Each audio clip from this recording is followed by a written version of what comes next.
So this is a bit of a change of gears, and I want to thank Sue Gelsey and Doron for giving me the microphone for the next, as Doron would say, 75 minutes, condensed into about 15 or 20, having no idea what it is that I'm going to say, and in many ways I'm going to reinforce a number of the messages that Doron put out for us yesterday. You could look at it as redundancy, or if you're smart, you'll look at it as alignment, and that's what I'm hoping to achieve. So it's a bit of a different kind of dilemma, so let me just dive in because time is limited.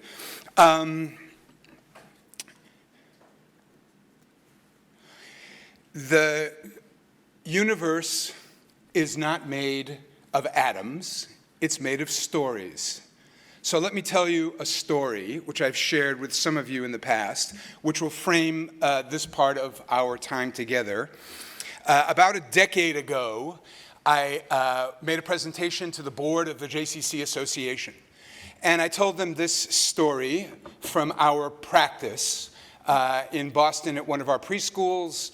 Parent comes to the preschool director and says, "I have a dilemma, Kathy, I have a dilemma." The dilemma is, long story short, family out of town, some people in my family married to Jews, some married to non-Jews, they're all coming in Pesach time. They were all requesting that they can travel back home the beginning of the week on Monday, even though Pesach starts on Monday night. They want to have the Seder on Saturday night. Pesach's Monday, we want to have a Seder Saturday evening. Comes to the preschool director and says to the preschool director, "What should I say to my family?" Preschool director says, "Give me a minute." She goes and asks the CEO, me, also an ordained rabbi. She says, "Well, you're a rabbi, you're the CEO, tell me what to say." So I said, let me go ask the leadership team of the JCC what they think. And the leadership team of the JCC came up with an answer that has framed the last decade of work that we have been doing, on which we have bet the farm of our JCC. The answer that they gave to me, which I gave to the director, which she gave to the parent, was, whatever night you choose to have your Seder on, do you have everything you need to make it a meaningful experience for you and your family? How can we support you, make it meaningful, whatever night you choose? Immediately after telling the story, I finished my presentation. The JCCA board meetings in the old days, I don't know if it's still like this, all the former board chairs sit in the front row. It's like, it's like oi gewalt. Two board chairs come up to me, one, and both will remain nameless. Alan Solo comes up to me and says, whispers in my ear, "Same thing happened in my family." Next board chair, a gentleman, Zichrono Livracha, by the name of Mort Mandel, says, "Very interesting, Mark, but it's really a slippery slope." So if I could talk to Mort now, I would say, he's in Olam Haba. We know where Mort is. I would say, Mort, we are all, how many in this room? 100 of us. We are now at the bottom of that slope, handing out hot coffee, asking everybody down that slope, how was the experience? How was it for you? What can we do to make it better? And by the way, over there is a beautiful, warm lodge with a fire raging. Why don't you come inside so we can talk and we can connect and we can make this a good experience? So I want to tell you that at that point, we went back to JCC Greater Boston. We started, after this story, more complicated, but we said, let's trademark Jewish my way. We took the notion of Jewish my way, we trademarked, we registered, we said this is what our organization is going to be about for the next 10 years. Let me jump to the end of the story so we can go to lunch early. We spent 10 years building a family engagement and Jewish life department at the JCC. Last week I was invited to speak at a board meeting of the Federation, CJP in Boston. I'm in my 20th year as the CEO at JCC Greater Boston. It's the first Federation board meeting that I've attended. They have been our partners for the last 10 years in family engagement and Jewish life. There's new leadership at the Federation. We have moved light years in the last 2 years in our partnership with this, as Doron called them in Proof magazine, this magnificent federation in Boston. They hired consultants from an organization called IDEO, the Pioneers of Design Thinking. They presented their research. I presented at that board meeting what I'm about to present to you, because this is all the introduction. It doesn't count towards my time. What the heart of that presentation was the new leadership of CJP, along with me, saying everything we need to do in this day and age is geared towards how we facilitate the ecosystem of Jewish life and how we do that together. That was the theme. The consultants got up and they gave the following line, which you don't have to write down, I will send it out to you, in which they said, "Today, people crave permission to take ownership over their Jewishness." People crave permission to take ownership over their Jewishness. Federation paid a lot of money to have high-priced consultants tell them what I told them 10 years earlier, Jewish my way. So about that, I have certain hypotheses which I now want to share with you, which is that the Jewish community on this continent in North America is at a crossroads of its aspirations and its desperations. The crisis that we face, the challenges that we face, are embedded with deep, deep opportunities for our JCCs across the country and continentally, and you heard Doron speak about it eloquently, beautifully, magnificently, and I said it to him personally, and I say it again publicly, in ways that we have not said publicly and out loud in the last 20 years. So I would give you this hypothesis. The key to our future is not only how successful we are as JCCs, but how critical we are to the success of the Jewish community. That's what it is. That's what it is, not how successful we are as JCCs, how critical we are to the success of the Jewish community in North America in facing these crises, these challenges, and taking advantage of the opportunities. So the Federation in Boston did this study and proclaimed this 5 years ago without really an idea of how to execute on it. The Jewish federations of North America by the way, you'll have access to all this material. There's too much here to read and go through. But Doron asked myself and Betsy Lynch and Michael Feinstein to go to the FedLab gathering in Washington a few months ago, at which the leadership of the Jewish Federations of North America said the old model of being a federation and a JCC is done. If you do not act in such a way that says we believe in the ecosystem of Jewish life, you risk becoming irrelevant. You risk going out of business if you don't understand that the old hub and spokes model is dated. The new model is the networked model. In Boston, we've been calling it for 10 years, the regional network model of how we operate, much like healthcare systems. They operate major buildings that do innovation and do research and do product development, and then operate through a series of satellites, urgent care facilities, local partnerships, local hospitals, to deliver services in a variety of ways. So Doron and I are aligned. I'm not just repeating his message. I'm saying that we are aligned and that the stars are aligned. I reiterate, and I wrote this before I heard him talk. Did we coordinate? Do I have anything up my sleeve? Is there a rabbit in the hat? The stars are aligned. The next generation of leaders that we are engaging in the JCC now think the way that I described. It's not our choice on which night you run your Pesach Seder. But do you have everything you need? How can we help you make it a meaningful experience for you and your family? The next generation of leaders at our federations think that way. The next generation of leadership at JCC Association thinks that way. Our donors and our funders, the hypothesis is, think that way, looking for impact, looking for measurable impact and scalable impact. And as I said to you, the National Federation leadership thinks that way. I was blown away by the FedLab experience that I went to in Washington because the Federation movement was urging its constituents to think differently. Think differently about the communities you serve, and how you listen. So what I want to present to you is a prototype of success that we've been working on in Boston for the last 10 years. And I told you we bet the farm. Literally, we bet the future of our organization on this hypothesis.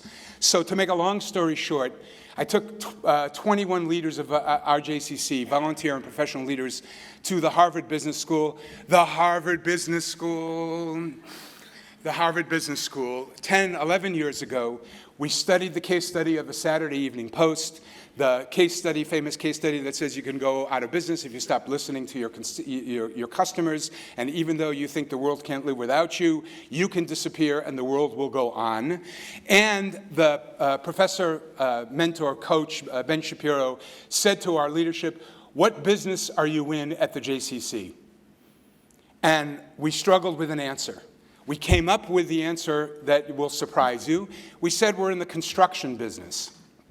We're in the business of helping people construct for themselves a Jewish identity that has meaning with our support and without our judgment. That is the business of the JCC. We are in the business of helping people construct for themselves a Jewish identity that has meaning for them based on their choices, with our support, but without our judgment.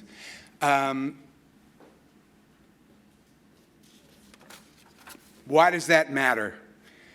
Because it forces us to look at the JCC in a completely different way, because our market has completely different way. Jews live different lives. They make choices differently than they did 10 and 20 and 30 years ago. It forces us as JCCs to say we are no longer places that provide programs and services. We are places that provide, as you can see, a platform for connecting, mobilizing, and empowering people to connect with Jewish life. It's the new bottom line of JCCs continentally. And it is worth, in my mind, betting the farm. So let me give you a quick summary of this prototype of success. Because if Doron is right, then what we've been working on in Boston, by the way, the last thing I would want anybody sitting in this room thinking is, well, you could pull that off in Boston. How am I supposed to do that in my community? This is eminently replicable. I've had 5 conversations since arriving on Saturday evening, and previous to that, phone calls from Jeff in Virginia, and from countless others who said, how do we take this and put it into our community in our way? It is eminently replicable. Don't look at it and say, well, this is how they do it in Boston. We can't do it that way. So in the last 10 years in Boston, we have gone from a system of family engagement, where we had this vision of a family engagement department. And we hired, as you can see, 10 years ago, 1.5 full-time equivalents in our family engagement and Jewish life department. The fabulous Jeannie Lovey, where's Kathy, who was one of the thought pioneers of this with us.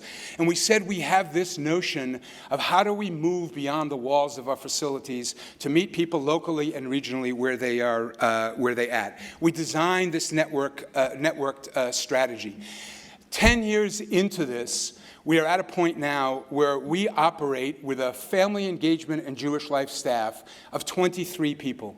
Last year, those 23 people ran 140 programs outside the walls of our facilities in 43 different communities around Greater Boston. You can see on the screen in front of you that is everything from storefront operations to public libraries, to circuses, to malls, to everything imaginable, from Shabbat Chavurah experiences at AMC lodges in Vermont and New Hampshire, for families who want to own and take ownership over their own Jewishness. The way that we get into this, the recruiting mechanism, the fishing with a net that we do is through the PJ Library program. In Boston, PJ Library program rests at the JCC. In many of your communities, it lives at the Federation. It's not the only way in, but it is a way in. In Boston, we are currently at about 10,000 subscriptions a month to PJ Library. That means that of the total market in Boston of 21,200 families with kids ages 0 to 8, between our PJ Library subscriptions, our Family Engagement and Jewish Life Network database, our kids who come to our day camps and our preschools, we are at 63% market penetration of families in that age cohort. When I reported that to the Federation board the other night, they looked at me and said, can I curse up here? Would that be, Sue, is that okay? They didn't actually say, what the are you talking about? That's fine? Thank you. 63% market penetration in Boston. And for those who want to hear more when we go into the session during lunch, I'm happy to talk about what that means in terms of revenue and what that means in terms of funding and funders, what it's meant for our capital campaign, what it's meant for scalable goals, and the part that you're probably most interested in, which is all about the money. But what I will tell you is that as much as the Grinspoon Foundation is interested in numbers of subscriptions, the JCC and the Federation are interested in the quality of the experiences that we provide to all those families. So as I described, we have a network of 23 family connectors who work in regions all around Boston. You can see here the only region missing is East, because east of Boston is the Atlantic Ocean. We have no family connectors operating in the Atlantic Ocean. The next stop is Ireland, maybe the Azores. We don't have anybody operating there. But we do have operations throughout Greater Boston. We have learned in this last decade things that I think are probably obvious to everybody in the room. Families are busy. Families are exploring their Jewish identities. They want safe, non-judgmental spaces. They deserve high-quality programs for everyone in their family. They want to connect digitally. They want to connect in person. And there's not a one-size-fits-all approach. Now, I could stand here for the next 10 minutes and do more show and tell. But let me give you the bottom line of why I think this is critically important to our JCC, to our JCCs locally and nationally. In the last 18 months, I've had more conversations with day school leadership and synagogue leadership than I had in the 18 years prior to that. I'm not exaggerating. In the last 18 months, more conversations with day school leadership and synagogue leadership than in the 18 years prior to that. We have now been in contact with 60 synagogues in the greater Boston area. By the way, we are not responsible for solving the synagogue's dilemma around the business model that revolves around membership. They have to do the hard thinking about their organizations the way that we've done hard thinking about ours.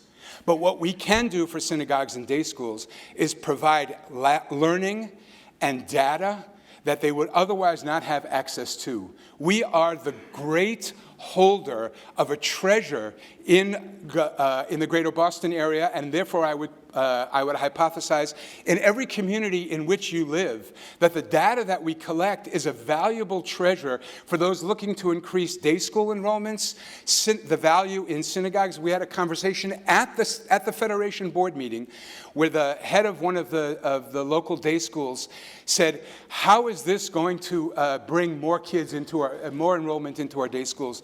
And I looked at her and said, you know, I don't know if it will, but I do know this, that if you and I partner together on a storefront operation in an emerging neighborhood around Boston, it may just be that you can be the content provider about an educational curriculum that we at the JCC could not independently develop and that you work with us on, that you will have increased the value of your day school in neighborhoods all around Greater Boston in ways that you previously couldn't imagine. So there is an evolutionary partnership emerging here in front of our eyes that the data that we hold, the data that we control, is critical to the future of the Jewish community and the organizations with whom we partner day in and day out. I mentioned earlier the end of the story, the IDEO consultants. How many people have worked with IDEO in the room? Some of you are familiar with them. Again, the pioneers of design thinking. They developed a matrix as part of their research that came back to us and said, you know, the purpose of the JCC today is to demystify without devaluing Jewishness. The purpose of the JCC today is that family engagement is ours to lose. This is the premier consulting group in the country saying, focus on family engagement, and you will be critical to the success and to the future of the community in which you live and which you serve. So to get to the, I think the heart of the, it's 7:50 at night. Did I go that long? I am putting before you what I believe is a prototype of success, and here's the formula. Work strategically with your partners. Examine how you build shared databases across the network. Leverage your data for growth and development across all of your JCC businesses. I would suggest to you that family engagement is the new core business of the JCCs. That family engagement is a business that only JCCs can authentically provide the most relevant experiences for families who crave permission to take over their own Jewishness without judgment and with our support.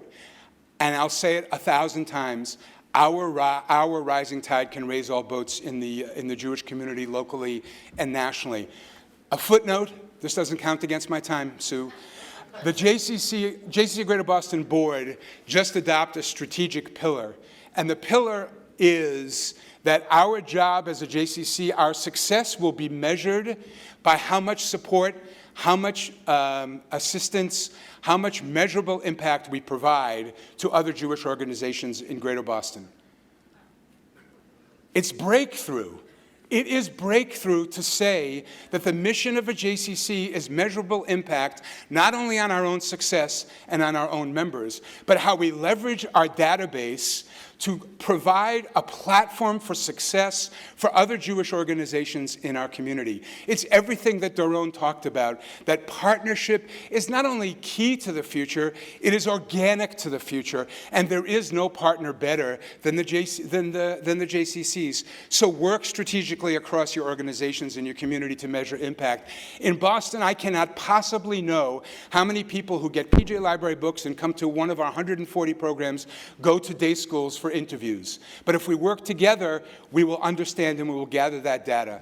So far, I've heard from Baltimore and Houston and Dallas and Milwaukee and Brooklyn and so many and other places about how pieces of this puzzle are being modeled in a context that we have worked 10 years to put together. We had a phone call with the Baltimore staff the other day in which Barak and his team in 18 months have gone further than we went in 5 or 6 or 7 years because they're working without PJ Library through public libraries and have achieved phenomenal results off of the experiences that we've put in the sweat equity to build.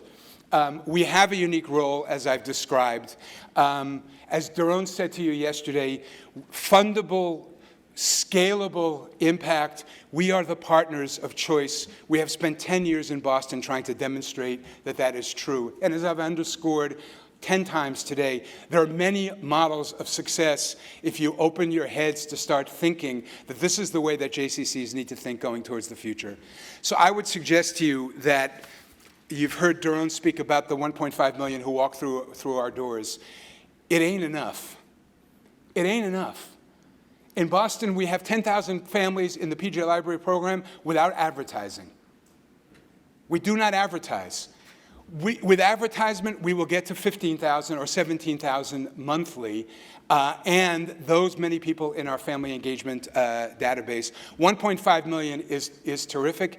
It's not enough because now we have to start measuring the impact on what happens to their lives within our organizations and within the other organizations in the Jewish community. So let me conclude by telling you that bottom line, we've done this before. when the American Jewish community stood at the crossroads of its aspirations and its desperations 100 years ago and absorbed millions of immigrants, they turned to settlement houses to say, show us the way forward. Here we are 100 years later. The American Jewish community is at the crossroads of its synagogue consolidation and day school challenging enrollments, and JCCs like ours recruiting 200 families a month for our family engagement programming. 200 families a month. We've been at this crossroads before. We've taken that leadership role. We've guaranteed the future of a vibrant and thriving American continental Jewish community, and we're positioned and ready to do it again, only with the cooperation, with the assistance, with the thinking, with the brains of every smart CEO and exec in this room. Together, we will make a difference that the American Jewish community will sustain and thrive for the next 100 years. Thank you.